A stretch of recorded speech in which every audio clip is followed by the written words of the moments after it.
sejak memalukan Andi Arief. Mulai dari sabu hingga terima uang 50 juta rupiah dari koruptor.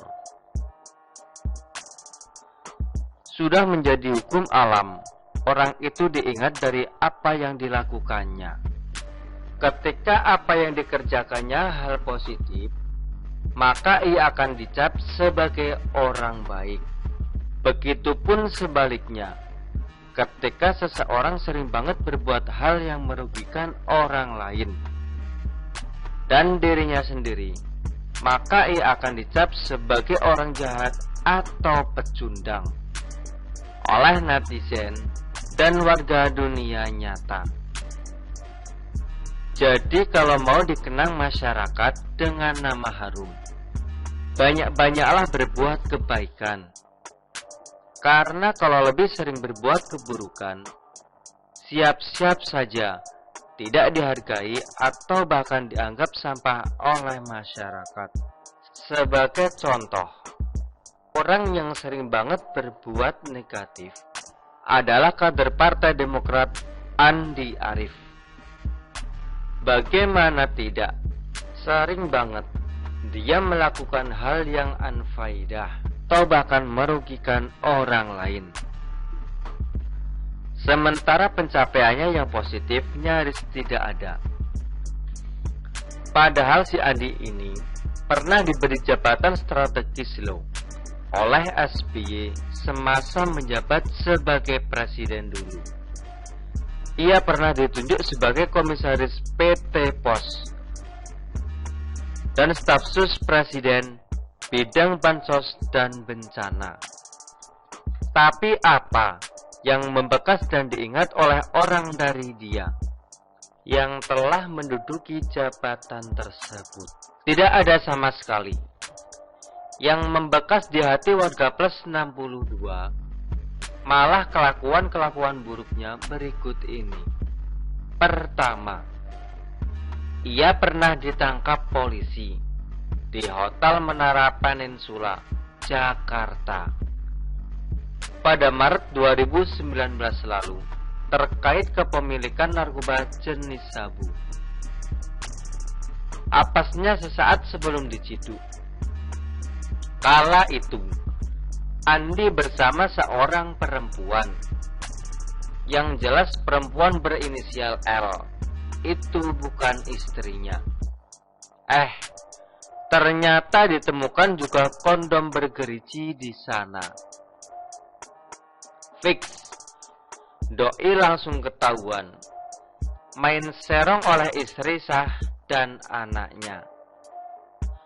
Kalau masih punya urat malu, pasti malu banget ketahuan kayak gini. Bayangkan saja, sudah ketahuan pakai sabu, ketahuan selingkuh pula. Padahal selama ini dikenal vokal mengkritik pemerintah. Ternyata si pengkritik tidak lebih baik dari yang dikritik. Hanya saja dan patut disayangkan, Andi Arief ini ditahan cuma sebentar alias gak pakai lama kala itu. Dan gak sampai sidang pula. Padahal pemakai sabu juga bisa ditahan loh. Tidak hanya pengedar. Seperti Ridho Roma yang pernah kedapatan menyimpan narkoba jenis sabu. Mendekam di penjara cukup lama.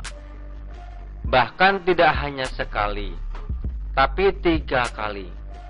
Ia masuk hotel Prodeo tersebut. Ridho ditangkap pada tahun 2017 silam. Pada tahun 2018, ia dinyatakan bebas. Pada tahun 2019, ditangkap lagi untuk menyelesaikan masa tahanannya. Pada 2020, dinyatakan bebas. Dan pada 2021, ia kembali ditangkap terkait kepemilikan ekstasi. Sementara Andi Arief Bisa jadi nggak sampai seminggu mendekam di ruang tahanan yang ada kardus di dalamnya. Kedua, ngomong-ngomong soal kardus, si Andi Arief ini pernah loh mengatakan Prabowo Jenderal Kardus. Hal ini disebabkan oleh Ketua Umum Gerindra itu batal meminang AHY sebagai cawapres. Tidak berhenti sampai di situ, ia pun membongkar aib Sandiaga Uno, PKS dan PAN. Tanpa dadang aling-aling, Andi mengatakan, kenapa Prabowo berpasangan dengan Sandi? Gak jadi berpasangan dengan AHY. Karena mantan Wagub DKI itu bersedia memberi mahar kepada PAN dan PKS. Masing-masing 500 miliar rupiah. Sedangkan AHY biasanya cukup ngarep jadi cawapres doang. Gak mau keluar modal untuk calon partai pengusung. Namun, ex-wasekjen Partai Demokrat itu membongkar aib PAN dan PKS yang mata duitan tersebut. Membongkar aib PAN dan PKS yang mata duitan tersebut patut diapresiasi juga. Karena dengan begitu, pemilih bisa lebih bijaksana dalam menentukan pilihan. Terbukti, Prabowo Sandi kalah meskipun sudah habis duit triliunan rupiah.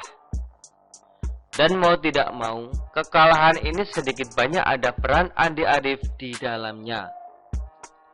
Teranyar, kelakuan buruk Andi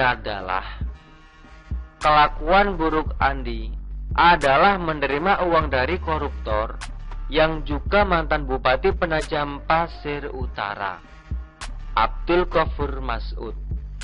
Memang jumlahnya tidak seberapa dibandingkan dengan hasil korupsi Hambalang yang dilakukan oleh M. Nazarudin dan kawan-kawan, yakni 50 juta rupiah. Tapi menerima uang dari koruptor itu yang jadi masalah. Jangan-jangan uang tersebut hasil korupsi yang dibagi-bagikan ke kader Partai Demokrat. Karena ada beritanya kok. KPK duga uang korupsi Abdul Qofur Mas'ud mengalir ke DPP Partai Demokrat. Sedangkan kita tahu sendiri bahwa si Andi ini adalah pengurus DPP yang menjabat sebagai Ketua Bapilu Demokrat. KPK mesti mendalami temuan penting ini lebih jauh. Karena jangan-jangan tidak hanya dia seorang kader partai berlambang bintang Merkuri. Tidak hanya dia seorang kader partai berlambang bintang Mercy yang menerima duit secara cuma-cuma dari Abdul Qofur Mas'ud. Tapi bisa jadi ada juga yang lain yang nominalnya jauh lebih besar. Slogan partainya boleh keren, katakan tidak pada korupsi. Tapi uang dari koruptor diembat juga oleh Andi Arief.